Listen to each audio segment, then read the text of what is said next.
ಡಾಕ್ಟರ್ಗೆ ಸ್ವಾಗತ. ನಾನು ಚೈತ್ರಾಂಚಲ್. ಒತ್ತಡದ ಜೀವನ, ಬದಲಾಗ್ತಾ ಇರೋ ಜೀವನ ಶೈಲಿ, ಜನರಿಗೆ ನೂರಾರು ಆರೋಗ್ಯ ಸಮಸ್ಯೆ. ಯಾವ ಸಮಸ್ಯೆಗೆ ಯಾವ ಚಿಕಿತ್ಸೆ ಅನ್ನೋದೇ ದೊಡ್ಡ ಚಿಂತೆ.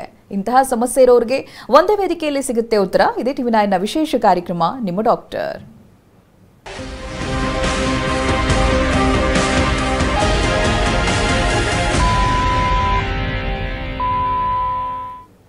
ಹೃದಯ ನಮ್ಮ ದೇಹದ ಆಗು ಹೋಗುಗಳ ಬಗ್ಗೆ ಮಿಡುವಂತ ಒಂದು ಕೇಂದ್ರ ಬಿಂದು. ಎದೆಗೂಡಿನಿಂದ ಆವೃತವಾಗಿ ಎರಡು ಶ್ವಾಸಕೋಶಗಳ ನಡುವೆ ಬೆಚ್ಚಗೆ ತನ್ನ ಪಾಡಿಗೆ ತಾನು ನಿರಂತರವಾಗಿ ಬಿಡುವೇ ಇಲ್ಲದಂತೆ ಕೆಲಸ ಮಾಡ್ತಾ ಇರುವಂತ ಅಂಗ. ಇದರ ಕಾರ್ಯವೈಖರಿ ಸಮರ್ಪಕವಾಗಿದ್ದಲ್ಲಿ ನಮ್ಮ ಶರೀರ ಮತ್ತದರ ಆರೋಗ್ಯ ಉತ್ತಮ ಆಗಿರೋದ್ರಲ್ಲಿ ಸಂಶಯನೇ ಇಲ್ಲ. ಹೃದಯದಲ್ಲಿರುವಂತಹ 4 ಕವಾಟುಗಳು ನಮ್ಮ ಸಂಕುಚಿತ ಹಾಗೆ ಹಿಗ್ಗುವ ಪ್ರಕ್ರಿಯೆಯಿಂದ ರಕ್ತನಾಳಗಳ ಮೂಲಕ ಶುದ್ಧ ರಕ್ತವನ್ನ ದೇಹದ ಇನ್ನಿತರ ಭಾಗಕ್ಕೆ ಹರಿದು ಬಿಡುತ್ತೆ. ಇಂತಹ ಅತಿ ಮುಖ್ಯ ಅಂಗದ ಕಾರ್ಯವೈಖರಿ ಏರುಪೇರಾದ್ರೆ ಅನೇಕ ಹೃದಯ ಕಾಯಿಲೆಗಳಿಂದ ಬಳಲಬೇಕಾಗುತ್ತೆ. ಹಾಗಾದ್ರೆ ಇಂಥ ಹೃದಯಕ್ಕೆ ಹಾರ್ಟ್ ಅಟ್ಯಾಕ್ ಆಗೋದು ಯಾಕೆ? ಅದು ಕೂಡ ವಯಸ್ಸಲ್ಲದ ವಯಸ್ಸಲ್ಲಿ ಕಾಡುವಂತ ಈ ಸಮಸ್ಯೆಗೆ ಕಾರಣ ಏನು? ಮುಂಜಾಗ್ರತಾ ಕ್ರಮ ವಹಿಸೋದು ಹೇಗೆ? ಇದರ ಬಗ್ಗೆ ಮಾಹಿತಿ ನೀಡೋದಕ್ಕೆ ನಮ್ಮ ಜೊತೆಗಿದ್ದಾರೆ ಸಕ್ರ ವರ್ಲ್ಡ್ ಹಾಸ್ಪಿಟಲ್ ಬೆಂಗಳೂರಿನ ಡಾಕ್ಟರ್ ದೀಪಕ್ ಗೌಡ. ಬನ್ನಿ ಅವರೊಂದಿಗೆ ಮಾತನಾಡೋಣ. ನಮಸ್ತೆ ಡಾಕ್ಟರ್, ಕಾರ್ಯಕ್ರಮಕ್ಕೆ ಸ್ವಾಗತ.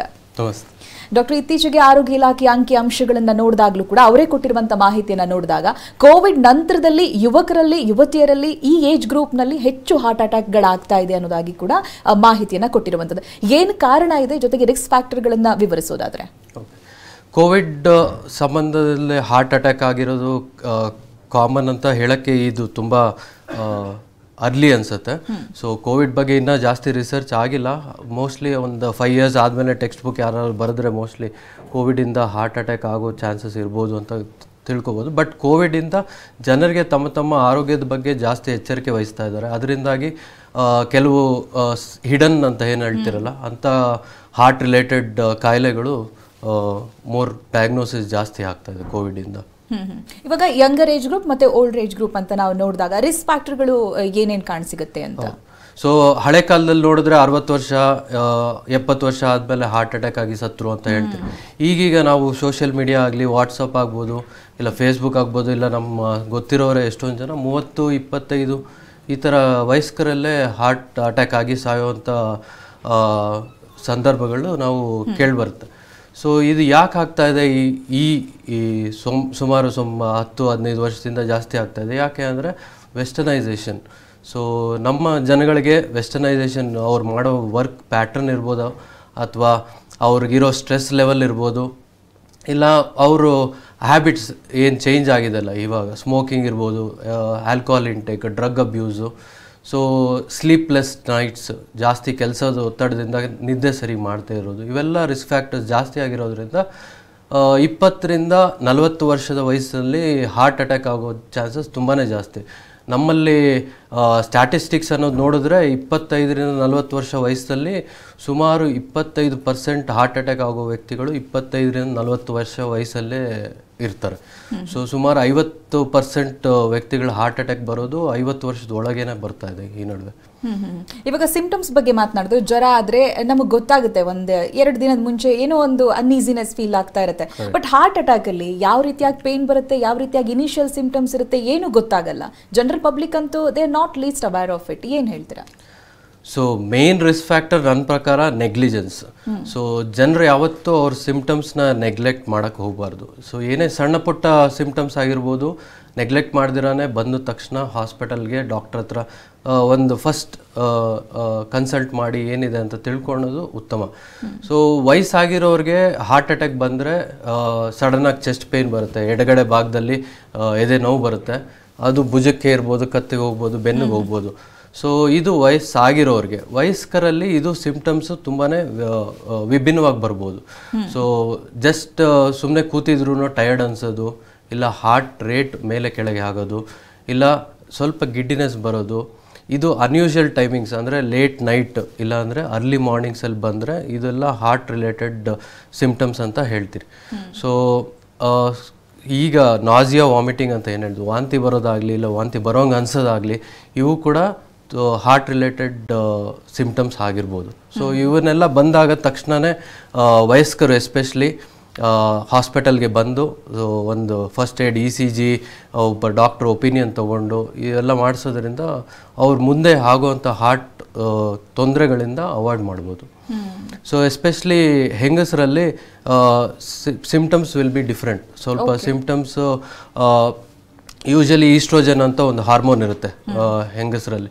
ಸೊ ಅದು ಕಾರ್ಡಿಯೋ ಪ್ರೊಟೆಕ್ಟಿವ್, ಹಾರ್ಟ್ಗೆ ಒಳ್ಳೆ ಹಾರ್ಮೋನ್. ಅದು ಹಾರ್ಟ್ ಸಂಬಂಧ ಕಾಯಿಲೆಗಳು ಬರದೇ ಇರೋಂಗೆ ಅದನ್ನು ತಡೆಗಟ್ಟುತ್ತೆ. ಸೊ ಈ ಹೆಂಗಸರಿಗೆ ಸೊ ಎದೆ ಭಾಗದಲ್ಲಿ ನೋವು ಕಾಣಿಸ್ಕೊಂಡಿರೇ ಇರ್ಬೋದು. ಅವ್ರಿಗೆ back side upper back of the ಬ್ಯಾಕಲ್ಲಿ ಪೇಯ್ನ್ ಕಾಣಿಸ್ಕೋಬೋದು. ಇದು ಕೂಡ ಹಾರ್ಟ್ ಅಟ್ಯಾಕ್ ಸಿಮ್ಟಮ್ಸ್ ಆಗಿರ್ಬೋದು. ಸೊ ವಯಸ್ಕರಲ್ಲಿ ಇಂಥ ಸಿಮ್ಟಮ್ಸ್ ಬಂದಾಗ ಎಚ್ಚರಿಕೆ ವಹಿಸ್ಕೊಂಡು ತಕ್ಷಣ ಡಾಕ್ಟರ್ನ ಕಾಣೋದು ಉತ್ತಮ. ಓಕೆ ಓಕೆ, ಒಬ್ರು ಕಾಲರ್ ಇದ್ದಾರೆ, ಮಾತನಾಡಿಸ್ತೀನಿ ನಾನು. ಸಂಜೀವ್ ಅಂತ. ನಮಸ್ತೆ ಸಂಜಯ್ ಅವರೇ, ನಮಸ್ತೆ. ಧ್ವನಿ ಕೇಳಿಸ್ತಾ ಇದೆ, ಮಾತನಾಡಿ. ಡಾಕ್ಟರ್ ಇದ್ದಾರೆ, ನಿಮ್ಮ ಆರೋಗ್ಯ ಸಮಸ್ಯೆ ಹೇಳ್ಕೊಳ್ಳಿ. ಅಲ್ಲ ಸರ್. ನಮಸ್ತೆ ನಮಸ್ತೆ ಸಂಜಯ್ ಅವರು, ಹೇಳಿ ಸರ್. ಇದು ನನ್ನ ಫ್ರೆಂಡ್ ಒಬ್ನ ಹಾರ್ಟ್ ಪ್ರಾಬ್ಲಮ್ ಇಂದ ಹಾಸ್ಪಿಟ್ಲ್ ಹೋಗಿದ್ದೆ ಸರ್ ನಿನ್ನೆ. ಸೊ ಅವನಿಗೆ ಸ್ಟಂಟ್ ಹಾಕಿದ್ದಾರೆ ಸರ್. ಅದು ಯಾವ ರೀಸನ್ ಅಂತ ಗೊತ್ತಾಗ್ಲಿಲ್ಲ ಸರ್. ಅದೇನು ಮೈನರ್ ಇತ್ತೋ ಏನೋ ಜಾಸ್ತಿ ಇತ್ತೋ ಗೊತ್ತಾಗ್ಲಿಲ್ಲ. ಓಕೆ. ಸೊ ಯೂಶಲಿ ಅವ್ರಿಗೆ ವಯಸ್ಸು ಎಷ್ಟು ಇರ್ಬೋದು? 26 27 ಇದೆ ಸರ್. ಓಕೆ. ಸೊ ನಾನು ಈಗಾಗಲೇ ಹೇಳ್ದಂಗೆ ಅವ್ರಿಗೆ ಸ್ಟ್ರೆಸ್ ಲೆವೆಲ್ ಜಾಸ್ತಿ ಇರ್ಬೋದಾಗಲಿ, ಇವಾಗ ಫ್ಯಾಮಿಲಿ ಹಿಸ್ಟ್ರಿ ಇರ್ಬೋದು. ಸೊ ಇವೆಲ್ಲ ಇರ್ಬೋದು ಅವ್ರಿಗೆ. ಸೊ ಅವ್ರಿಗೆ ಸ್ಟೆಂಟ್ ಹಾಕಿದ್ದಾರೆ ಅಂತ ಹೇಳಿದ್ರೆ ಮೋಸ್ಟ್ಲಿ ಯೂಶಲಿ ಬ್ಲಾಕೇಜ್ ಪರ್ಸಂಟೇಜ್ ಅಂತ ನಾವು ಹೇಳ್ತೀರಿ. ಸೊ ಇವಾಗ ಬ್ಲಾಕೇಜು ಮೈಲ್ಡ್, ಮಾಡ್ರೇಟ್, ಸಿವಿಯರ್ ಅಂತ, ಕಡಿಮೆ, ಮಧ್ಯಮ ಅಥವಾ ತೀವ್ರ ಜಾಸ್ತಿ ಇರ್ಬೋದು. ಸೊ ಅದರಲ್ಲಿ ಜಾಸ್ತಿ ಇದ್ದಾಗ ಮಾತ್ರ ನಾವು ಸ್ಟೆಂಟ್ ಹಾಕೋದು. ಸೊ ಪರ್ಸೆಂಟೇಜ್ ಪ್ರಕಾರ ಹೇಳೋದಾದರೆ 70%ಗಿಂತ ಜಾಸ್ತಿ ಬ್ಲಾಕೇಜ್ ಇದ್ದಾಗ ಮಾತ್ರ ಸ್ಟೆಂಟ್ ಹಾಕೋದು ನಾವು. ಸೊ ಮೋಸ್ಟ್ಲಿ ನಿಮ್ಮ ಫ್ರೆಂಡ್ಗೆ ಮೋಸ್ಟ್ಲಿ 70%ಗಿಂತ ಜಾಸ್ತಿ ಬ್ಲಾಕೇಜ್ ಇರ್ಬೋದು, ಅದಕ್ಕೆ ಸ್ಟೆಂಟ್ ಹಾಕಿರ್ಬೋದು. ಎಸ್ ಎಸ್, ಥ್ಯಾಂಕ್ ಯು ಕರೆ ಮಾಡಿದ್ದಕ್ಕೆ. ನಿಮ್ಗೆ ಬೇಕಿರುವಂಥ ಮಾಹಿತಿ ಸಿಕ್ಕಿದೆ ಅಂತ ಅನ್ಕೊಳ್ತೀವಿ. ಇನ್ನು ಡಾಕ್ಟರ್, ಆವಾಗಲೇ ಸಿಂಪ್ಟಮ್ಸ್ ಬಗ್ಗೆ ಹೇಳ್ತಾ ಇದ್ರಿ. ಒಂದು ವೇಳೆ ಹೆರಿಡಿಟ್ರಿ ಅಥವಾ ಫ್ಯಾಮಿಲಿ ಹಿಸ್ಟ್ರಿ ಇದ್ದಾಗ ಯಾವ ವಯಸ್ಸಿನಲ್ಲಿ ಕಾಣಿಸ್ಕೊಳುತ್ತೆ, ಬರಲೇಬೇಕು ಅನ್ನುವಂಥದ್ದು ಇದೆಯಾ, ಹೇಗೆ? Family history definitely, family history ಇರೋರಿಗೆ ಹಾರ್ಟ್ ಅಟ್ಯಾಕ್ ಬರೋ ಚಾನ್ಸಸ್ ತುಂಬಾ ಜಾಸ್ತಿ ಇರುತ್ತೆ. ಅದರಲ್ಲಿ ಆ್ಯಡೆಡ್ ಅವ್ರ ಪರ್ಸ್ನಲ್ ಹ್ಯಾಬಿಟ್ಸ್, ಸ್ಮೋಕಿಂಗ್ ಇರ್ಬೋದು. ಇವಾಗ ಯಾರಿಗಾದ್ರೂ ಚಿಕ್ಕದಾಗಿ ಏಟ್ ಆದಾಗ ಆ ಜಾಗ ಕೆಂಪಗಾಗುತ್ತೆ. ಸೊ ಅದನ್ನು ನಾವು ಏನಂತೀರಿ, ಇನ್ಫ್ಲಮೇಷನ್ ಅಂತ ಹೇಳ್ತೀರಿ. ಸೊ ಅದೇ ಥರನೇ ಸ್ಮೋಕಿಂಗ್ ಮಾಡೋದ್ರಿಂದ ರಕ್ತನಾಳಗಳಲ್ಲಿ, ಹಾರ್ಟಲ್ಲಿರೋ ಎಸ್ಪೆಷಲಿ ರಕ್ತನಾಳಗಳಲ್ಲಿ ಆ ಥರ ಡ್ಯಾಮೇಜ್ ಆಗಿಬಿಟ್ಟು ಅದರಲ್ಲಿ ಬ್ಲಾಕೇಜಸ್ ಆಗೋ ಚಾನ್ಸಸ್ ಇರುತ್ತೆ. ಸೊ ಜೆನೆಟಿಕಲಿ ಕೊಲೆಸ್ಟ್ರಾಲ್ ಎಲ್ಲ ಫ್ಯಾಮಿಲಿಯಲ್ಲಿ ರನ್ ಆಗೋದು ಚಾನ್ಸಸ್ ಜಾಸ್ತಿ ಇರುತ್ತೆ. ಸೊ ಹುಟ್ಟಿದಾಗಿಂದಾನೇ ಅವ್ರಿಗೆ ಜೈನ್ಸಲ್ಲಿ ಮ್ಯೂಟೇಷನ್ಸ್ ಅಂತ ಏನು ಹೇಳ್ತೀರಿ, ಮ್ಯೂಟೇಷನ್ಸ್ ಆಗಿಬಿಟ್ಟು ಅಧಿಕ ಕೊಲೆಸ್ಟ್ರಾಲ್ ಇರ್ಬೋದಾಗಲಿ, ಇಲ್ಲ ಲಾಂಗ್ ಕ್ಯೂಟಿ ಸಿಂಡ್ರೋಮ್ ಅಂತ ಒಂದು ಹೇಳ್ತೀರಿ. ಅದರಲ್ಲಿ ECGದಲ್ಲಿ ಕ್ಯೂಟಿ ಲಾಂಗ್ ಇಂಟರ್ವಲ್ ಅಂತ ಒಂದು ಹೇಳ್ತೀರಿ. ಆ ಇಂಟರ್ವಲ್ ಜಾಸ್ತಿ ಇರ್ಬೋದು. ಇಂಥದ್ರಿಂದ ಸಡನ್ ಕಾರ್ಡಿಯಾಕ್ ಡೆತ್ ಆಗೋ ಚಾನ್ಸಸ್ ತುಂಬಾ ಜಾಸ್ತಿ ಇರುತ್ತೆ. ಸೊ ಜೆನೆಟಿಕಲಿ ಫುಡ್ ಹ್ಯಾಬಿಟ್ಸು ಮತ್ತು ಸ್ಮೋಕಿಂಗು, ಆಲ್ಕೋಹಾಲ್ ಇವೆಲ್ಲ ಎಕ್ಸ್ಟ್ರಾ ಇತ್ತು ಅಂದರೆ, ಜೆನೆಟಿಕಲಿ ಇತ್ತು ಅಂದರೆ 6 to 7 folds ಜಾಸ್ತಿ ಆಗುತ್ತೆ ಹಾರ್ಟ್ ಅಟ್ಯಾಕ್ ಆಗೋ ಚಾನ್ಸಸ್. ಎಸ್, ಇನ್ನೊಬ್ರು ಕಾಲರ್ ಇದ್ದಾರೆ, ಮಾತನಾಡಿಸ್ತೀನಿ. ಗಿರೀಶ್ ಅಂತ ಬೆಳಗಾವಿಂದ. ನಮಸ್ತೆ. ನಮಸ್ತೆ. ನಮಸ್ತೆ ಮೇಡಮ್. ಎಸ್, ಡಾಕ್ಟರ್ ಇದ್ದಾರೆ, ಮಾತನಾಡಿ. ಓಕೆ ಸರ್, ಅದೇ ನನಗೆ ಚೆಸ್ಟ್ ಪೇನ್ ಬರ್ತಾ ಇದೆ. ಹಾ ಗಿರೀಶ್, ಹೇಳಿ. ECG ಈಕೋ ಮಾಡಿಸಿದೀನಿ, 2 ನಾರ್ಮಲ್ ಬರ್ತಾ ಇದೆ. ಆದ್ರೆ ಚೆಸ್ಟ್ ಪೇನ್ ಕಡಿಮೆ ಆಗ್ತಾ ಇಲ್ಲ. ಸೊ ನೀವು ಕೇಳಿರೋ ಪ್ರಶ್ನೆ ತುಂಬ ಕಾಮನ್ ಪ್ರಶ್ನೆ, ನಾನು ಡೈಲಿ OPDದಲ್ಲಿ ನೋಡೋದು. ಸೊ ಯೂಶಲಿ ಚೆಸ್ಟ್ ಪೇನ್ನ ನೆಗ್ಲೆಕ್ಟ್ ಮಾಡೋ ಅಂಥದ್ದಲ್ಲ. ಸೊ ECG ಏಕೋ ನಾರ್ಮಲ್ ಇದ್ರೂ ಕೂಡ ಸೊ ನಿಮಗೆ TMT ಅನ್ನೋದೊಂದು ಟೆಸ್ಟ್ ಬರುತ್ತೆ. TMT ಟೆಸ್ಟ್ ಅಂದರೆ ಥ್ರೆಡ್ಮಿಲ್ ಟೆಸ್ಟ್. ಥ್ರೆಡ್ಮಿಲ್ಲಲ್ಲಿ ನೀವು ನಡೆದಾಗ ಹಾರ್ಟ್ಗೆ ಸ್ಟ್ರೆಸ್ ಆಗುತ್ತೆ. ಆ ಸ್ಟ್ರೆಸ್ಸಲ್ಲೂ ಕೂಡ ಆ ಬ್ಲಾಕೇಜಸ್ ಕಂಡು ಬರುವಂಥ ಚಾನ್ಸಸ್ ತುಂಬಾ ಜಾಸ್ತಿ.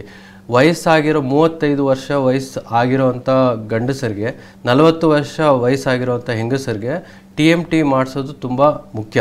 ಸೊ ವರ್ಷಕ್ಕೊಂದ್ಸತಿ ನಿಮ್ಮ ಬರ್ತ್ಡೇ ಅಂತ ನೆನ್ಪಿಟ್ಕೊಂಡು ಆ ತಿಂಗಳಲ್ಲಿ ನಿಮ್ಮ ಹೆಲ್ತ್ ಚೆಕಪ್ ಮಾಡಿಸ್ಕೊಂಡು TMTನ ಆ್ಯಡ್ ಮಾಡಿಕೊಂಡ್ರೆ ಅದರಲ್ಲಿ ಅದು ಹಾರ್ಟ್ ರಿಲೇಟೆಡ್ ಚೆಸ್ಟ್ ಪೇನಾ ಇಲ್ವಾ ಅನ್ನೋದು ಗೊತ್ತಾಗಿ ಬರುತ್ತೆ. ಸೊ ECG ಏಕೋ ನಾರ್ಮಲ್ ಇರ್ಬೋದು, ಆದರೂ ಕೂಡ ನಿಮಗೆ ಹಾರ್ಟ್ ರಿಲೇಟೆಡ್ ಸಂಬಂಧ ಕಾಯಿಲೆ ಇರ್ಬೋದು. ಅದಕ್ಕೆ TMT ಅನ್ನೋ ಟೆಸ್ಟ್ ಮಾಡಿಸೋದು ಉತ್ತಮ. Thank you. ಮತ್ತೊಬ್ಬರು ಕಾಲರ್ ಇದ್ದಾರೆ, ಕೃಷ್ಣ ಶೆಟ್ಟಿ ಅಂತ, ಕುಂದಾಪುರದಿಂದ. ನಮಸ್ತೆ. ನಮಸ್ತೆ, ಧ್ವನಿ ಕೇಳಿಸ್ತಾ ಇದ್ರೆ ಮಾತನಾಡಿ. ಕರೆ ಕಟ್ಟಾಗಿದೆ ಅಂತ ಅನ್ಸುತ್ತೆ. ಡಾಕ್ಟರ್ ಅವಾಗಲೇ ಹೆರಿಡಿಟರಿ ಬಗ್ಗೆ ಹೇಳ್ತಾ ಇದ್ರಿ, ಯಾವ ರೀತಿಯಾಗಿ ಕಾಣಿಸ್ಕೊಳ್ಳುತ್ತೆ ಅಂತ. ಒಂದು ವೇಳೆ ಆ ಥರ ಹಿಸ್ಟ್ರಿ ಇದ್ದಾಗ ಚಿಕ್ಕ ಏಜ್ ಗ್ರೂಪ್ನಲ್ಲಿ ನಾವೇನಾದರೂ ಸ್ಪೆಷಲ್ ಚೆಕಪ್ಗಳನ್ನ ತಗೋಬೇಕಾಗುತ್ತಾ ಹೇಗೆ ಅನ್ನುವಂಥದ್ದು? ಸೊ ತಂದೆ ತಾಯಿಗಳಿಗೆ ಯೂಶಲಿ ಕೊಲೆಸ್ಟ್ರಾಲ್ ಜಾಸ್ತಿ ಇದೆ, ಅವ್ರಿಗೆ ಹಾರ್ಟ್ ಅಟ್ಯಾಕ್ ಆಗಿದೆ, ಸ್ಟೆಂಟ್ಗಳಾಗಿದ್ದಾವೆ, ಇಲ್ಲ ಬೈಪಾಸ್ ಸರ್ಜರಿ ಆಗಿದೆ. ಸೊ ಈ ಥರ ಕಾಯಿಲೆಗಳು ಇದ್ದಾಗ ತಂದೆ ತಾಯಿಗಳಿಗೆ ಮಕ್ಕಳಿಗೆ ತುಂಬ ಚಿಕ್ಕ ವಯಸ್ಸಿಂದಾನೇ ಡಯಟ್ ಕಂಟ್ರೋಲ್ ಅಂತ ಹೇಳ್ತೀರಿ. ಸೊ ಡಯಟ್, ಶುಗರಿ ಫ್ಲೂಡ್ಸ್ ಅಂದರೆ ಕೋಕೋ ಕೋಲಾ ಆಗಲಿ, ಪೆಪ್ಸಿ ಆಗಲಿ, ಇಲ್ಲ ಫಾಸ್ಟ್ ಫುಡ್, ನಾವು ಏನು ಪಿಜ್ಜಾ, ಬರ್ಗರು ಇಂಥದ್ದೆಲ್ಲ ಮಕ್ಕಳಿಗೆ ಚಿಕ್ಕ ವಯಸ್ಸಿಂದಾನೇ ಅದನ್ನು ಅವಾಯ್ಡ್ ಮಾಡೋದ್ರಿಂದ ಅವ್ರಿಗೆ ಮುಂದೆ ಹಾರ್ಟ್ ತೊಂದರೆಗಳು ಬರೋದು ಅವಾಯ್ಡ್ ಮಾಡ್ಬೋದು. ಸೊ ಎಸ್ಪೆಷಲಿ ಅಡಾಲಸೆಂಟ್ ಆಗಿದ ತಕ್ಷಣ ಡ್ರಗ್ ಅಬ್ಯೂಸ್ ಆಗೋದು, ಇಲ್ಲಾಂದರೆ ಸ್ಮೋಕಿಂಗು, ಆಲ್ಕೋಹಾಲು ಇಂಥವನ್ನೆಲ್ಲ ತಡೆಗಟ್ಟಬೇಕಾಗುತ್ತೆ. ಸೊ ಆದ್ರೂ ನಾನು ಹೇಳ್ದಾಗೆ 35 ವರ್ಷ ವಯಸ್ಸಾಗಿರೋವಂಥ ಗಂಡಸರಿಗೆ, ಹೆಂಗಸರಿಗೆ 40 ವರ್ಷ ಆದಮೇಲೆ ಹೆಲ್ತ್ ಚೆಕಪ್ ಮಾಡಿಸೋದ್ರಿಂದ ಅವ್ರಿಗೆ ಬರೋ ಕಾಯಿಲೆನ ಮುಂದೂಡ್ಬೋದು, ಇಲ್ಲ ಕಂಪ್ಲೀಟಾಗಿ ಅವಾಯ್ಡ್ ಕೂಡ ಮಾಡ್ಬೋದು.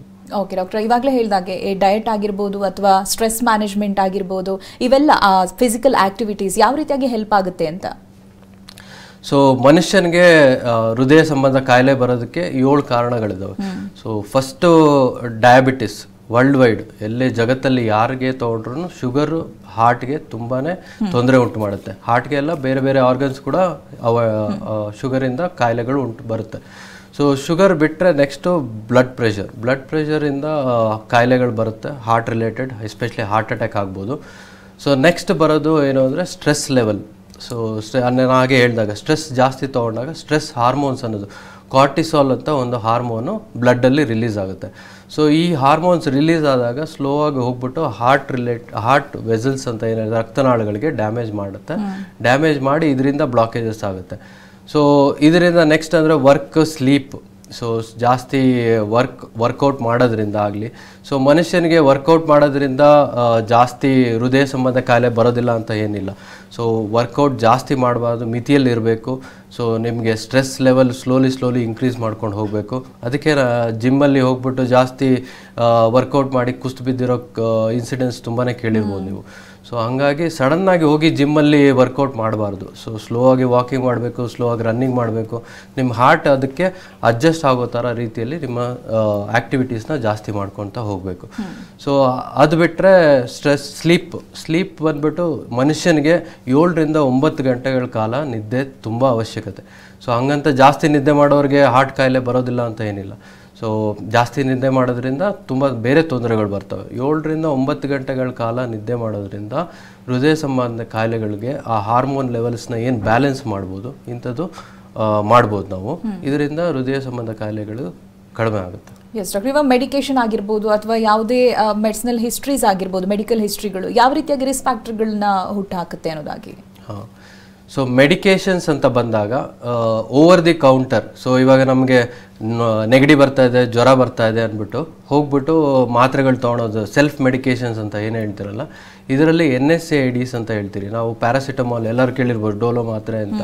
ಸೊ ಆ ಥರ ಇಲ್ಲ ನೋವು ಮಾತ್ರೆಗಳು ಮೆಡಿಕಲ್ ಸ್ಟೋರ್ಗೆ ಹೋದಾಗ ತೊಗೊಂಡು ಎಕ್ಸೆಸಿವ್ ತೊಗೊಳೋದ್ರಿಂದ ಈ ನೋವು ಗುಳಿಗೆಗಳು ಮನುಷ್ಯನ ರಕ್ತದಲ್ಲಿ ಸೇರಿಕೊಂಡಾಗ ಏನಾಗುತ್ತೆ, ಆ ರಕ್ತನಾಳಗಳಿಗೆ ಒಳಗಡೆ ಒಂದು ಲೇಯರ್ ಇರುತ್ತೆ, ಆ ಲೇಯರ್ನ ಡ್ಯಾಮೇಜ್ ಮಾಡೋಕ್ಕೆ ಶುರು ಮಾಡುತ್ತೆ. So over the counter medicines ತೊಗೊಳೋದ್ರಿಂದ ಹೃದಯ ಸಂಬಂಧ ಕಾಯಿಲೆಗಳು ತುಂಬಾ ಜಾಸ್ತಿ ಆಗುತ್ತೆ. ಸೊ ದಯವಿಟ್ಟು ಓವರ್ ದಿ ಕೌಂಟರ್ ಮಾತ್ರೆಗಳು ತೊಗೊಬೇಡಿ. ಏನೇ ಸಿಂಪಲ್ ಕಾಯಿಲೆ ಬಂದ್ರೂ ಡಾಕ್ಟ್ರ್ ಹತ್ರ ಹೋಗ್ಬಿಟ್ಟು ಕನ್ಸಲ್ಟ್ ಮಾಡಿ ಅವರು ಪ್ರಿಸ್ಕ್ರೈಬ್ ಮಾಡೋ ಮಾತ್ರೆಗಳನ್ನ ಮಿತಿಯಾಗಿ ತಗೊಳ್ಳಿ. ಆಮೇಲೆ ಡ್ರಗ್ ಅಬ್ಯೂಸು ಇನ್ನು ಇಂಡಿಯಾದಲ್ಲಿ ಅಷ್ಟೊಂದಿಲ್ಲ, ಬಟ್ ಇಂಡಿಯಾದಲ್ಲೂ ಈಗ ಡ್ರಗ್ ಅಬ್ಯೂಸ್ ಜಾಸ್ತಿ ಆಗ್ತಾ ಇದೆ. So drug abuse especially cocaine use, amphetamine use, ಈ ಥರ ಡ್ರಗ್ಸ್ನ ಯೂಸ್ ಮಾಡೋದ್ರಿಂದ ಹೃದಯ ಸಂಬಂಧ ಕಾಯಿಲೆಗಳು, ಬ್ಲಡ್ ಪ್ರೆಷರ್ ಜಾಸ್ತಿ ಆಗಿ ಹಾರ್ಟ್ ಅಟ್ಯಾಕ್ ಚಿಕ್ಕ ವಯಸ್ಸಲ್ಲೇ ಆಗೋದು ತುಂಬ ಅಧಿಕವಾಗಿ ಕಾಣಿಸ್ತದೆ. ಎಸ್ ಡಾಕ್ಟರ್, ಒಬ್ರು ಕಾಲರ್ ಇದ್ದಾರೆ, ಮಾತನಾಡ್ತೀನಿ. ನರಸಾರೆಡ್ಡಿ ಅಂತ ಕರೆ ಮಾಡಿದರೆ. ನಮಸ್ತೆ ಡಾಕ್ಟರ್ ಇದ್ದಾರೆ, ಮಾತನಾಡಿ. ಸರ್ ನಮಸ್ಕಾರ. ನಮಸ್ತೆ ನರಸಾರೆಡ್ಡಿ ಅವರು. ನಾವು ರಾಯಚೂರಿನಿಂದ ಮಾತಾಡ್ತಾರೆ. ನರಸಾರೆಡ್ಡಿ.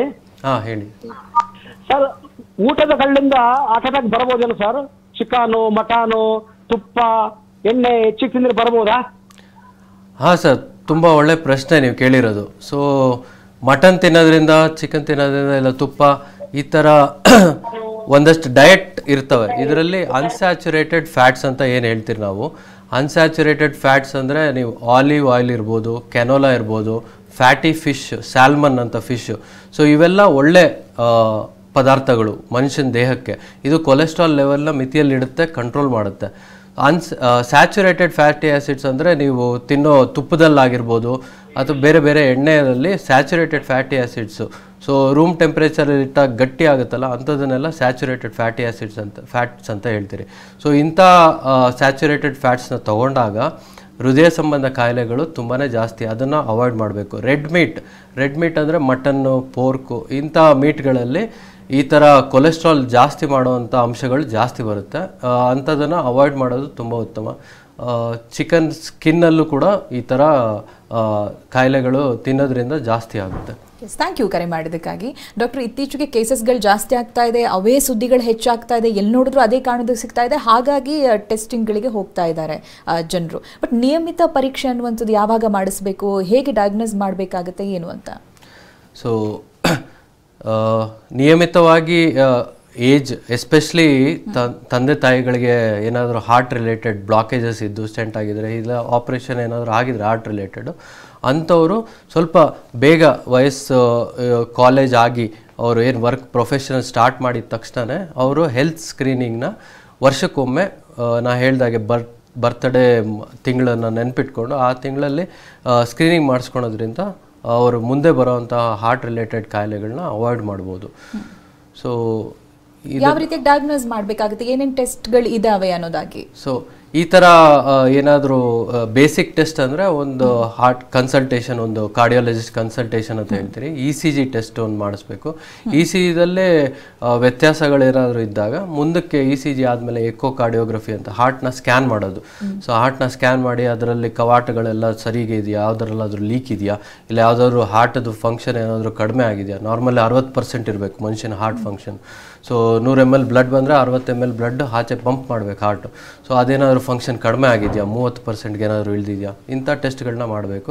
TMT ನಾನು ಆಗಲೇ ಹೇಳಿದಾಗ ಥ್ರೆಡ್ಮಿಲ್ ಟೆಸ್ಟ್ ಮಾಡಿದಾಗ ಹಾರ್ಟ್ಗೆ ಸ್ಟ್ರೆಸ್ ಆದಾಗೂ ಕೂಡ ಏನಾದರೂ ಚೇಂಜಸ್ ಇದೆಯಾ ಅಂತ ನೋಡಬೇಕು.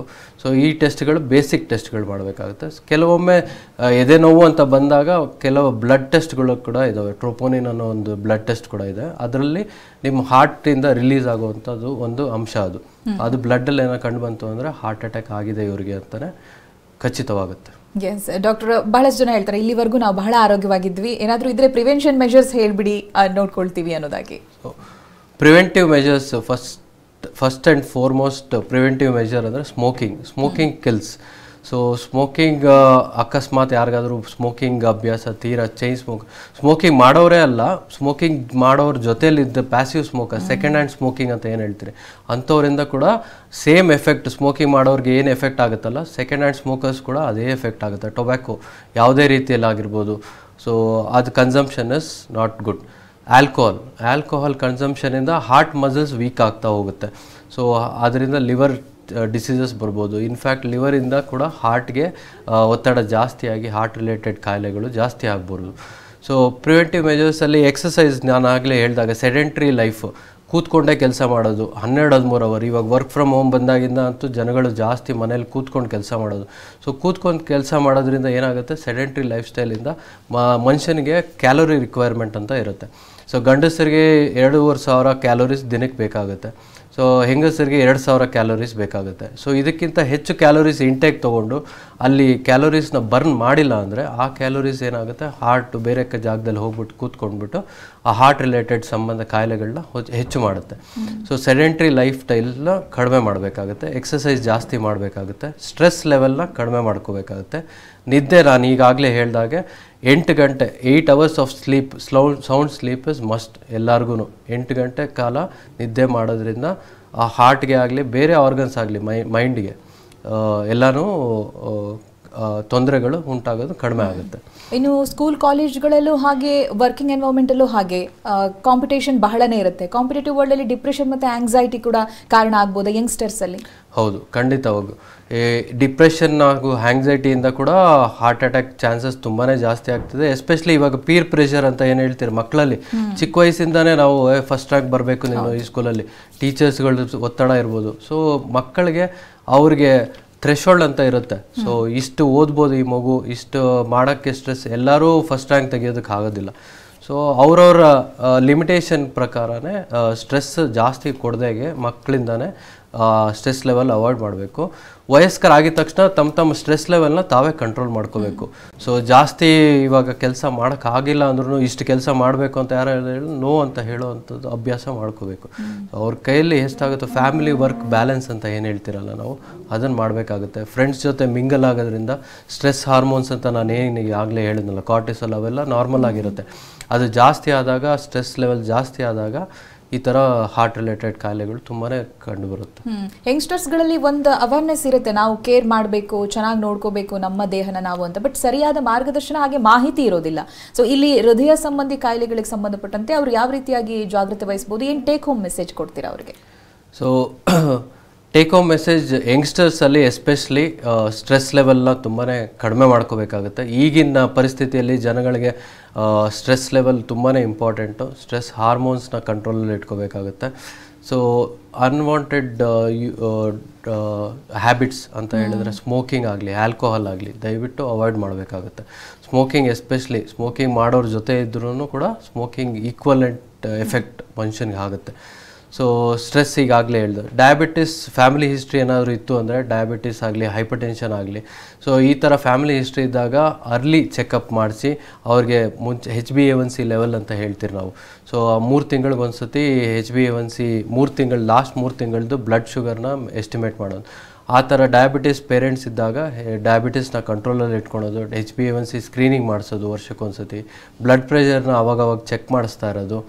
ಸೊ ಆಮೇಲೆ ಎಕ್ಸಸೈಸ್ ಮಾಡಬೇಕು. ಸೆಡೆಂಟ್ರಿ ಹ್ಯಾಬಿಟ್ಸ್ ಬಿಟ್ಬಿಟ್ಟು ಎಕ್ಸಸೈಸ್ ಮಾಡ್ತಾಯಿದ್ರೆ, ನಿಯಮಿತವಾಗಿ ಎಕ್ಸಸೈಸ್ ಮಾಡ್ತಾಯಿದ್ರೆ ಇದು ಯಂಗ್ಸ್ಟರ್ಸಲ್ಲಿ ಈಗಾಗಲೇ ಬರ್ತಾ ಇರೋವಂಥ ಹಾರ್ಟ್ ರಿಲೇಟೆಡ್ ಹಾರ್ಟ್ ಅಟ್ಯಾಕ್ಸ್ ಆಗಲಿ ಇವನ್ನ ತುಂಬಾ ತಡೆಗಟ್ಬೋದು, ಮುಂದೂಡ್ಬೋದು. ಎಸ್ ಡಾಕ್ಟರ್, ಇವತ್ತಿನ ಕಾರ್ಯಕ್ರಮದಲ್ಲಿ ಹಾರ್ಟ್ ಅಟ್ಯಾಕ್ ಬಗ್ಗೆ ಬಹಳ ವಿವರವಾಗಿ ಮಾಹಿತಿನ ತಿಳಿಸ್ಕೊಟ್ಟಿದ್ದೀರಾ. ಧನ್ಯವಾದಗಳು ನಿಮಗೆ. ಇದುವರೆಗೆ ನಮ್ಮ ಜೊತೆಗೆ ಇದ್ದಿದ್ದು ಡಾಕ್ಟರ್ ದೀಪಕ್ ಗೌಡ. ನೇರ ಭೇಟಿಗಾಗಿರುವಂಥ ನಂಬರ್ ಹಾಗೆ ವಿಳಾಸವನ್ನು ನೋಟ್ ಮಾಡ್ಕೊಳ್ಳಿ. Sakra world hospital, outer ring road, Marathahalli, Bellandur, Bengaluru 560103. ದೂರವಾಣಿ ಸಂಖ್ಯೆ 0804969469. Website www.sakraworldhospital.com. ಇದು ಇವತ್ತಿನ ವಿಶೇಷ. ನಿರಂತರ ಸುದ್ದಿಗಾಗಿ ನೋಡ್ತಾ ಇರಿ TV9.